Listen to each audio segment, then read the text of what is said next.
पिछले 13 सालों में योजनाबद्ध तरीके से पूरी की पूरी एक पीढ़ी तबाह कर दिया गया। आज फिर से देश के लाखों युवाओं का भरोसा टूट गया। नीट का पेपर लीक हो गया 2026 3 मई की रात को। कारण पेपर लीक, मोदी सरकार का धोखा। करीब 22 लाख से अधिक छात्र जिन्होंने बरसों की मेहनत, त्याग और मानसिक संघर्ष के बाद यह परीक्षा दी थी, अचानक फिर उसी मोड़ पर लाकर खड़े कर दिए गए जहां से उन्होंने सफर शुरू किया था। लेकिन यह सिर्फ एक परीक्षा नहीं, लीक की खबर नहीं है। यह उस टूटते भरोसे की कहानी है जिसे देश का युवा हर साल अपने भीतर मरते हुए महसूस कर रहा है। किसी किसान का बेटा सुबह 4 बजे उठकर पढ़ता है, किसी मजदूर की बेटी घर के काम के बाद देर रात तक किताबों में डूबी रहती है। कोई पिता का कर्ज लेकर कोचिंग का फीस भरता है, कोई माँ अपने गहने बेच देती है इन बच्चों के लिए। नीट सिर्फ एक एग्जाम नहीं होता, यह पूरी उम्मीद के साथ जीवन जीने का सहारा होता है।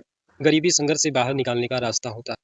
सम्मान से जीने का सपना होता है। लेकिन जब वही परीक्षा पेपर लीक, भ्रष्टाचार और प्रशासनिक अव्यवस्था की भेंट चढ़ जाए तो सिर्फ रिजल्ट नहीं रुकता, पूरी एक पीढ़ी अंदर से टूटने लगती है। और सबसे दुखद बात यह है कि देश का युवा आज खुद को पूरी तरह अकेला महसूस कर रहा है। उसे लगता है कि सत्ता के पास उसके लिए समय ही नहीं बचा।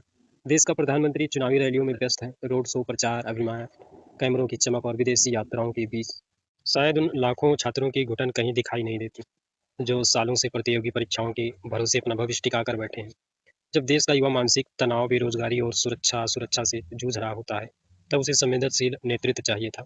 लेकिन उसे भाषण मिले, इवेंट मिले, नारे मिले। युवाओं ने वोट इसलिए नहीं दिया था कि देश सिर्फ प्रचार से चले, उन्होंने इसलिए भरोसा किया था कि शिक्षा व्यवस्था मजबूत होगी, भर्ती प्रक्रिया पारदर्शी होगी और मेहनत करने वालों को न्याय मिलेगा। लेकिन आज हालात यह है कि बार बार पेपर लीक हो रहा है, भर्तियां वर्षों तक अटकी रहती हैं, परीक्षाएं रद्द हो जाती हैं और जवाबदेही लगभग गायब है।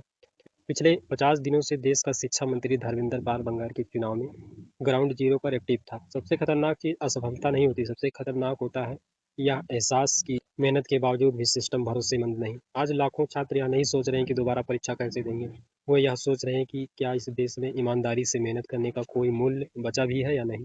देश का युवा सिर्फ नौकरी नहीं चाहता, वह न्याय चाहता है और पारदर्शिता चाहता है। वह यह भरोसा चाहता है कि उसकी मेहनत किसी माफिया, भ्रष्ट नेटवर्क या प्रशासनिक लापरवाही की बलि नहीं चढ़ेगा। हर युवा व्यवसायी बन सकता है, हर कोई सोशल मीडिया पर वायरल हो सकता है।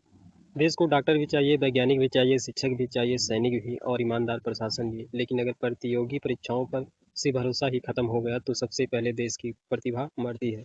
आज भारत का सबसे बड़ा संकट सिर्फ बेरोजगारी नहीं है, भरोसे का संकट है। और जब वह किसी राष्ट्र का युवा यह मानने लगे कि उसकी मेहनत सुरक्षित नहीं है, तो वह धीरे धीरे अंदर से खाली होने लगता है। यह गुस्सा सिर्फ राजनीति नहीं है, यह उस दर्द की आवाज़ है जो लाखों कमरों में बंद होकर रोता है। जहाँ बच्चे रिजल्ट से पहले ही थक चुके हैं, जहाँ माता पिता बच्चों